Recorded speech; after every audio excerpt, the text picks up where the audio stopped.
Epektibo na ngayong Abril 8 ang unang tranche ng dagdag sahod para sa mga minimum wage earners sa Bicol Region. 20 pesos ang nadagdag sa kanilang arawang sahod bilang bahagi ng kabuang 45 pesos na aumento na ipapatupad sa dalawang yugto sa December. Mula sa dating 435 pesos ay magiging 455 pesos na yan simula ngayon, habang bago matapos ang taon ay aabot na sa 480 pesos. Para sa mga manggagawang tulad ni Aris, isang service crew at working student, malaking bagay man ang dagdag sahod ay tila kulang pa rin umano ito dahil sa pagtaas ng mga bilihin. Hindi po sapat, lalo na yung mga binubuhay po na pamilya.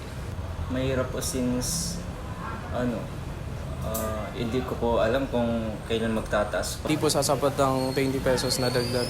Sa kabila nito, welcome development para kay Camsor 5th District Congressman Mix Villafuerte ang dagdag sahod sa mga manggagawang Bicolano na kahit papaano ay makakatulong sa pangangailangan ng mga manggagawa. Patuloy rin itinutulak ng mambabatas sa Kongreso ang pag-abolish sa regional minimum wage at maging sentralisado na ang minimum wage sa bansa. Basta ako 100% support dyan.